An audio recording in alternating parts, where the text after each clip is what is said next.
Ils ne peuvent pas. Nous étions en train d'évoquer la situation égyptienne où le président Mohamed Morsi est décédé après une audition au tribunal. Vincent Fioclo, on savait aussi que Mohamed Morsi, côté santé, les années qu'il a passées en prison l'ont véritablement affecté. Oui, mais M. Morsi a été mis en prison sous un régime rigoureux. Il est libre 23 heures. Il est détenu 23 heures sur 24. Ce fait que une heure. Ce qui veut dire que c'était nécessaire. C'était une mesure très draconienne. À mon point de vue, le gouvernement égyptien sur le maréchal Sissi est allé trop loin, compte tenu du fait qu'il était un chef d'État. Il fallait lui donner cette garantie et cette reconnaissance pour que ces mesures d'emprisonnement soient un peu plus légères que ça. Bon, je parle de l'Égypte, mais nous avons un cas à côté ici, où il y a Iboni, vit le même cas. Il est chez lui, il est chez lui, on suppose que c'est une grande maison, il peut marcher comme il veut. Alors ici, est-ce que le président Al-Sisi cherchait quand même, à travers cette détention de Mohamed Morsi, cet isolement complet, à l'éloigner aussi de l'influence des frères musulmans, parce que Morsi, même durant sa présidence, 1 an, c'était pas un président imposant, il était une sorte de marionnette pour les frères musulmans. On peut, oui, parce que quand on voit un peu l'influence qu'ont les frères musulmans en Égypte depuis des années, c'est une confrérie qui est très profondément installée. Et qui a beaucoup de moyens à sa disposition. Et donc, chacune de ces sorties équivalait un peu à une assemblée qui réunissait beaucoup d'Égyptiens, beaucoup de partisans, etc. Sous le président Moubarak, c'était le même scénario, parce que Moubarak n'a pas aussi donné autant de liberté à ses frères. Et très tôt après le départ de Moubarak, ses frères musulmans ont compris la nécessité de positionner un de leurs pour aller aux élections, à l'élection présidentielle de ce pays. C'est ce qui s'est passé. Et les Égyptiens, ayant soif de l'alternance et du changement, ont très tôt porté leur choix sur Morsi, qui a été élu démocratiquement président. Parce que aussi les frères musulmans faisaient beaucoup dans l'humanitaire. Oui, ils sont dans beaucoup de domaines. Au-delà de leur croyance religieuse, au-delà de leur positionnement politique aussi, ils sont dans beaucoup de domaines, le social, l'humanitaire, etc. Mais le général Morsi, le général Sissi avait vite compris que Morsi composait une menace pour la stabilité de l'Égypte, parce que malgré le départ de Moubarak, l'arrivée de Morsi à la présidence ne rassurait pas l'armée égyptienne, d'où ce coup d'État qui a fait partir Morsi. Et quand il est arrivé au pouvoir, Al-Sisi, les premières déclarations qu'il a eu à faire s'adressaient directement aux frères musulmans, puisque le combat était beaucoup plus un combat spirituel entre le gouvernement et les frères musulmans, un combat idéologique également, parce que au-delà de tout ce que cette confrérie dispose comme moyen, il compose aussi la menace d'instabilité de l'Égypte. Et Al-Sisi a très tôt pris les dispositions pour éloigner carrément, d'abord pour déposer le président démocratiquement élu et l'éloigner, couper tout contact avec lui. Et vous avez vu les premiers procès qui ont été ouverts contre lui. On a vu, ils ont sorti plein de dossiers d'accusation. Comment pouvez-vous comprendre qu'un président qui a officiellement déposé sa candidature, qui a participé à une élection présidentielle, qu'il a remportée, soit accusé de falsification de documents. Ça veut dire que le gouvernement Al-Sisi cherchait des arguments pour véritablement justifier la raison de son coup d'État et également de son éloignement. Mais malheureusement, cela n'a pas marché, parce que à chacune des sorties de Morsi, lorsqu'il arrivait au procès, au tribunal, vous voyez un peu la foule. Au départ, c'était des manifestants qui s'agglutinaient devant le tribunal. Mais après, la police et l'armée ont très tôt fait partie ces partisans-là. Morsi, aujourd'hui, au-delà de tout, est devenu est resté dans le cœur des Égyptiens parce que c'est ce président que le peuple égyptien a choisi après le départ de Moubarak. Mais malheureusement, il n'a passé que quelques mois, encore moins peut-être une année au pouvoir. Est-ce que c'est cette méthode assez rude de détention et tout? Et puis aussi, il y a cet autre aspect, parce que le président Al-Sisi a lancé une véritable guerre contre les frères musulmans. C'est ainsi qu'il va se débarrasser de cette confrérie? Oui, je crois que déjà la confrérie déclarée illégale donc, en Égypte. Et donc Al-Sisi et Mohamed Morsi, je crois, du plus tôt se présenter sous la bannière d'un parti politique. Il en parlait tout à l'heure. Et on a vu aussi que l'Égypte est un pays qui est en proie à des actes terroristes. On a vu un peu dans les églises coptes ce qui s'est passé, hein, donc des attentats assez affreux, mais c'est un peu toute la région. Hein, les pays comme la Tunisie et tout ça ne sont pas épargnés.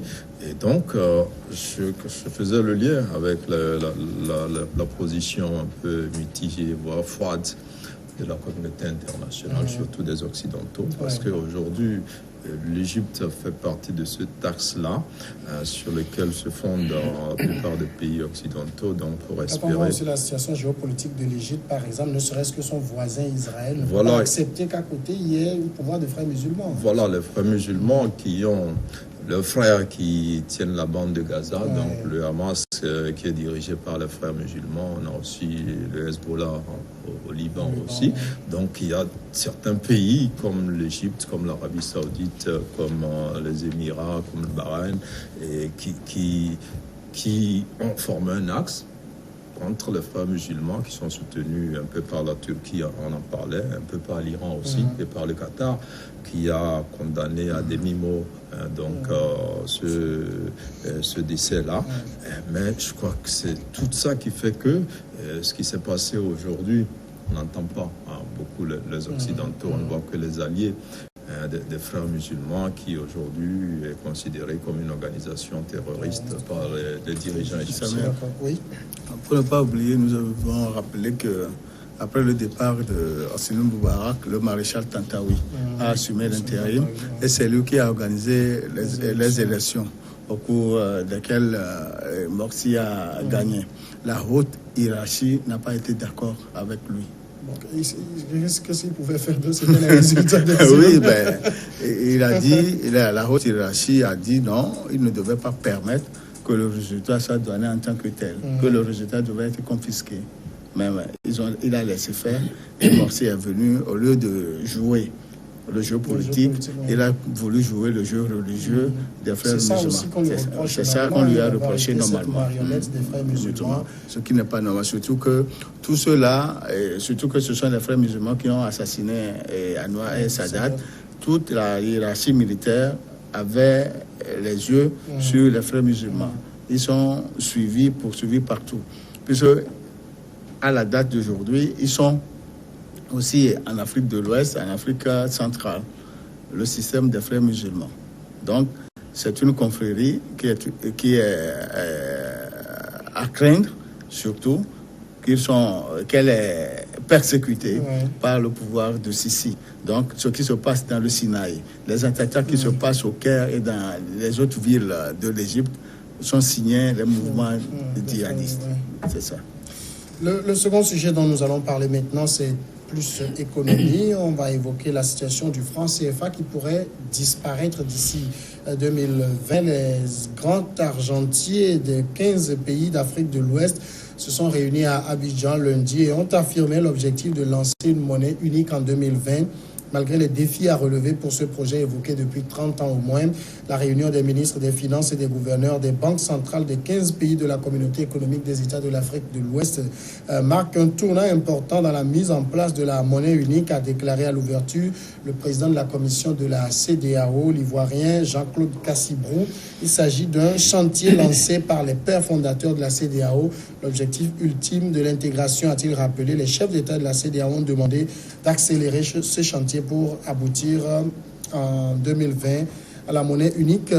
Ici, Germain Pouli, moi j'ai quand même envie de demander, ça se passe au pays de Ouattara. Ouattara, grand défenseur du franc CFA. La réunion a lieu. Non, il défend le franc CFA, mais en même temps, il n'est pas contre la création d'une monnaie unique. Je crois que c'est quand les activistes disent que la pauvreté, la misère dans nos pays est à l'actif ou à pour cause principale. Donc, le franc CFA. Et donc là, il donne une argumentation différente. Ce n'est pas qu'il est contre le projet d'une monnaie unique pour une zone comme la CEDEAO, au-delà donc de l'UEMOA, qui compte en son sein 8 pays. Donc, s'il faut passer aux 15, ça doit être une bonne chose. Je crois que c'est une affaire qui date de 1983, je pense qu'on en parle. Mais les choses ont beaucoup avancé en décembre 2017, où clairement les chefs d'État à Abuja ont décidé lors de la deuxième session de la 52e session des chefs d'État de lancer et de fixer le cap sur 2020. Mais l'année dernière, une autre réunion a permis à montrer un rétropédalage où les chefs d'État estimaient qu'ils n'étaient pas totalement prêts. C'est ça aussi le problème avec beaucoup de chefs d'État africains, c'est qu'on avance d'un pas et on recule de deux. Voilà, donc depuis hier, ce sont les ministres des Finances et les gouverneurs des banques centrales qui se sont réunis et qui sont là pour écouter un rapport des techniciens. Un comité technique qui a été mis en place, qui va présenter ses conclusions et échanger. Et donc, à la suite, on verra sur le plan pratique comment ça peut se mettre en œuvre. Est-ce que véritablement, parce que 2020, c'est déjà l'année prochaine, c'est dans 6 mois, 7 mois, est-ce que ça pourra se lancer? Et donc, l'espoir y est. Maintenant, est-ce que dans la pratique, toutes les conditions sont réunies pour passer à la création de cette monnaie l'année prochaine? On en avisera. Alors, David, ici, par rapport à cette volonté affichée de passer à une monnaie unique en 2020, on pourrait véritablement douter parce que ce n'est pas la première fois qu'on affiche cette volonté. On a toujours donné des dates et après on les a repoussées à nouveau. Oui, ça explique aisément l'hypocrisie de ces chefs d'État africains, ceux qui estiment que être... Mais il y a plus de contraintes qu'ils ne l'imaginent. Mais quelles contraintes? Ça fait quoi? C'est depuis 1945 que la France a imposé ce franc aux Africains. Je pense qu'il n'y a aucun pays ou aucune zone économique au monde qui soit imposée de la sorte. Ça fait 15 États de la CEDEAO et puis d'autres États de l'Afrique centrale qui utilisent aussi ça fait 8 États de la CEDEAO et d'autres États de l'Afrique centrale. Voilà, ça fait 15 au total qui utilisent le franc CFA. Pas parce qu'ils ont décidé de l'utiliser, mais parce que le colonisateur leur a imposé. C'est quand même assez extraordinaire. Et ce n'est pas maintenant que le débat devait avoir lieu. Le débat devrait avoir lieu depuis très longtemps. C'est parce que en face, il y a des chefs d'État difficiles qui ne veulent pas se dissocier de cet esclavage monétaire. Il faut dire les choses telles qu'elles sont. C'est quand même assez bizarre qu'on nous dise que des États indépendants qui sont indépendants depuis des années continuent toujours par tendre la main à la France pour avoir de l'argent. Et c'est notre pouvoir économique. Et quand on vous explique un peu le fond de ce dossier, vous tombez des nues. Parce que la France imprime des billets, vous les donne, et après, on retire des pourcentages pour alimenter la banque française. Et chaque année, chaque pays, on vous dit que chaque État qui utilise le franc CFA est dans l'obligation de payer la banque française pour l'alimenter. Mais moi, je n'ai jamais entendu parler de ça. Je ne comprends pas comment ça se passe ainsi. Et quand tu prends le franc CFA d'abord, tu traverses les frontières togolaise, c'est difficile de l'échanger sous le coût mondial. Tu vas à Accra ou tu veux aller au Ghana, tu arrives à la frontière, on t'échange cette monnaie sur les calculs que que l'échangeur veut. Vous quittez un peu Moi, j'ai été sidéré. Je suis arrivé à Marrakech. J'ai voulu échanger. On m'a dit qu'ils ne connaissent pas le franc CFA. Et sur les tableaux qui sont affichés dans les banques, quand vous arrivez à l'aéroport, vous ne verrez pas le franc CFA. Mais ça fait très mal tout ça. Je ne sais pas ce qu'il y a dans cette histoire de franc CFA pour que des gens continuent par s'opposer à la volonté des États d'aller vers une monnaie unique. Oui, on veut aller vers une monnaie unique, mais il faut que l'année 2020 soit cette année symbolique et que on dise c'est la fin du franc CFA et que des États africains se prennent en charge. Le Nigeria n'a rien de plus que nous. Et le Ghana n'a rien de plus que tous les 8 États francophones de l'Afrique de l'Ouest. Mais allons à une union pour que cette histoire de franc CFA puisse trouver sa solution. Et j'estime véritablement que l'hypocrisie dont font preuve certains chefs d'État, ils se connaissent. Hein. Il y a Ouattara, il y a le Sénégalais là, qui sont à la limite aller s'agenouiller devant le petit Macron pour lui dire nous voulons encore rester dans la zone franc CFA. Mais c'est quand même assez extraordinaire. Alors c'est cette volonté, Vincent Fioclo, selon vous, de sortir du franc CFA et d'avoir une monnaie unique, elle répond à quelle logique? C'est-à-dire, on veut simplement quitter une hégémonie monétaire de la France, ou bien on pense que c'est le moyen de faire décoller véritablement les économies de ces 15 pays-là? Bon, moi je pense qu'on peut donner les deux réponses. Si nous admettons que la France a arrimé le franc CFA avec le franc français depuis le 26 décembre 1945, après l'accord avec le Bretton Woods, le FMI, nous ne devons pas oublier que ce franc est défini comme suit: franc des colonies françaises d'Afrique. Donc aujourd'hui, ce franc fait 45 et 75 ans d'âge. Au niveau des pays de la CEDEAO, nous avons certains pays qui utilisent le franc CFA et d'autres leur devise nationale. Si ils ont, d'après certaines réunions des chefs d'État, il a été dit que la sous-région ouest-africaine, c'est-à-dire la CEDEAO, doit avoir sa monnaie avant 2020. Et ça devait avoir lieu en 2017. Ça a été reporté. Et il a dit au cours de cette réunion à Abidjan qu'en 2020, au plus tard, au premier semestre de 2020, les premiers billets vont sortir. Moi, je pense que si nous avons l'autonomie financière, on pourra mieux évoluer. Je donne l'exemple de 1994, où la dévaluation a été faite. C'est nous qui fournissons, c'est l'Afrique en général qui fournit les matières premières à la France. Et la France impose son prix avant de les acheter. Et pour avoir un nouveau souffle, l'ancien Premier ministre français, Édouard Balladur, a fait la dévaluation pour assujettir plus les pays africains. Alors que si nous frappons nos propres monnaies, nous avons droit de nous imposer. Le cas de la Côte d'Ivoire avec le Ghana pour la fixation du prix du cacao. Les deux pays se sont entendus pour dire que la tonne c'est 2600 ou rien. Ça commence déjà. Et nos chefs d'État doivent prendre cette responsabilité de dire qu'ils ne sont pas là pour eux, mais ils sont là pour tout faire pour améliorer les conditions de vie de leurs ressortissants que nous sommes.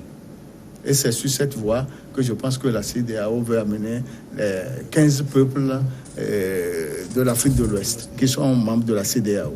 Alors, de toute façon, quand on remonte aux rêves qu'avaient les pères fondateurs de la CEDEAO, notamment le général Eyadema Egowon, c'était l'intégration, et on ne peut pas véritablement être intégré en ayant des monnaies disparates. Non, pas du tout. Donc, depuis 1975, je crois que l'idée y est. Mais en même temps, il ne faut pas oublier que dans cette affaire de souveraineté monétaire, il y a des pionniers comme Sékou Touré de la Guinée, donc qui fait partie de cet espace, mais qui a le franc guinéen, donc comme les 7 autres pays, dans le Cap-Vert, la Sierra Leone, le Nigeria, le Ghana et autres qui ont leur propre monnaie. Mais ces monnaies-là n'ont pas permis à ces États-là de décoller économiquement. C'est pour cela que le débat sur la monnaie, je crois, devrait être beaucoup plus compris et mieux expliqué.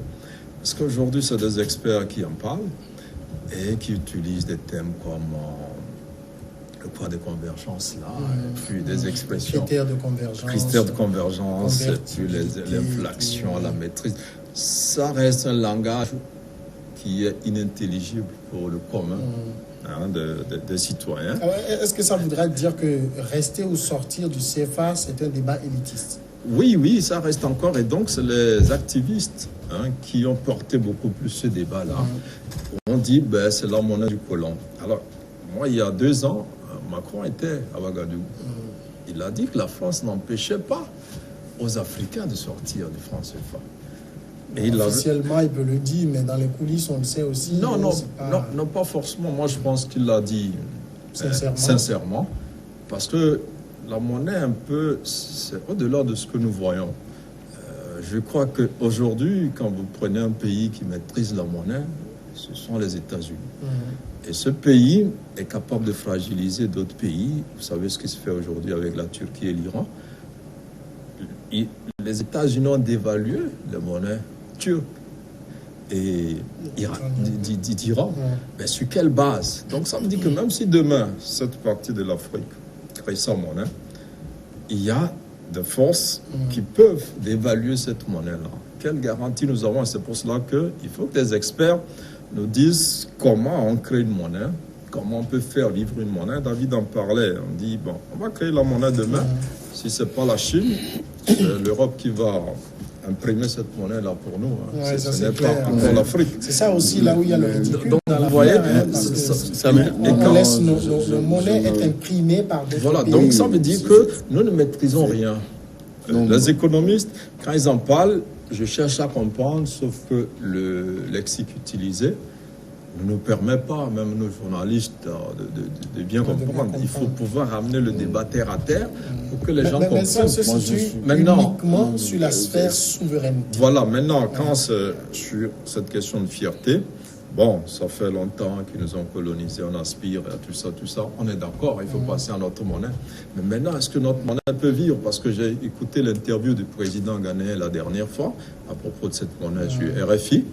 Il attend que les pays francophones s'entendent avec la France pour sortir du CFA avant d'envisager la création d'une monnaie unique avec les autres pays de la CEDEAO. Et même quand cette monnaie-là sera créée, ce n'est pas évident que les autres pays abandonnent immédiatement leur monnaie pour utiliser cette monnaie-là. C'est un processus compliqué. Et je pense qu'à partir de la réunion qui se tient... Et ça s'est très bien passé. David, il y a quand même un expert qui a dit on ne fait pas une monnaie unique sur la base de simple voisinage. Il faut un minimum de convergence des économies, voire une complémentarité, ce qui n'existe pas aujourd'hui.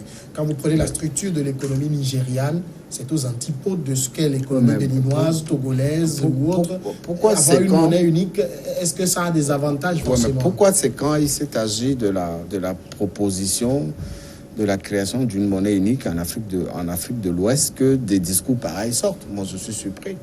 Je pense que quand vous vous référez un peu à l'histoire européenne, en Europe, on sait que l'Allemagne avait la plus forte économie. Enfin, était la première puissance. Le Deutschmark. Voilà, avec sa monnaie.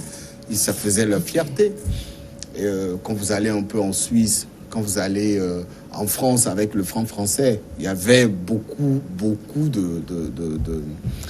d'opposition en termes de valeur monétaire d'un pays à un autre. Mais aujourd'hui, les Européens ont réussi à fusionner tout cela pour sortir une seule monnaie. Mais pas tout à fait. La Grande-Bretagne, elle a gardé sa ligne. Non, la Grande-Bretagne, oui. Sa propre monnaie. Mais la majorité des États membres de l'Union européenne aujourd'hui, quand vous quittez le Luxembourg, vous allez en Belgique, vous allez en Allemagne, vous allez en Italie, je ne sais pas où, vous avez l'euro. Même la Grèce, qui est le pays le plus pauvre de la zone Union européenne, vous avez l'euro. Au Portugal, en Espagne. Pourquoi en Europe? On est quand même là dans des espaces où la solidarité est de facto. Vous avez vu la difficulté de la Grèce. Elle a été soutenue rapidement par les autres pays. Mais quand vous êtes dans un ensemble de 15 où chacun veut être hégémonique, où les petites économies, qui va les porter quand on est dans une monnaie unique? Oui, mais en Europe, c'était pire. C'était pire. Beaucoup de pays européens n'avaient pas voulu que la Grèce intègre l'Union européenne parce qu'ils estimaient que la Grèce était trop pauvre et que la Grèce risquait de faire rabaisser la monnaie européenne.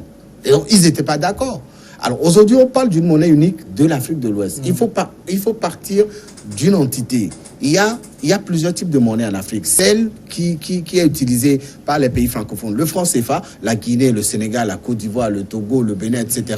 Et les autres monnaies des pays anglophones et lusophones. Je prends le cas du Cap-Vert, par exemple, la Sierra Leone, le Libéria, le Nigeria, le Ghana, etc. Alors, les francophones disent... La Gambie. Les francophones disent, nous avons envie de frapper notre propre monnaie. Ça veut dire qu'il y a déjà une unicité d'action. Alors, les anglophones et les autres pays disent, nous sommes aussi d'accord pour aller dans votre logique, faites-nous des propositions. Alors aujourd'hui, quand on nous sort ces discours du genre, parce que le Nigeria est économiquement plus fort que, je ne sais pas, le Bénin, eh bien, ça va porter, ça risque de créer de problèmes. Je dis non. C'est la position du président nigérian. Ailleurs, il n'est pas trop pressé. Non. Aujourd'hui, rien ne presse. Ils ont donné 20-20 pour sortir la monnaie unique de la CEDEAO. C'est déjà un acquis. Ça va se passer étape, progressivement. Lorsque l'euro a débarqué sur les marchés européens, le franc français continue toujours d'être utilisé jusqu'à une longue période avant que le franc français ne vide carrément le marché économique européen. Ça peut se faire aussi ici. Mais il ne faut pas oublier que quel que soit Alpha, quelle que soit la disparition du franc CFA, il y aura des avantages et des inconvénients. Et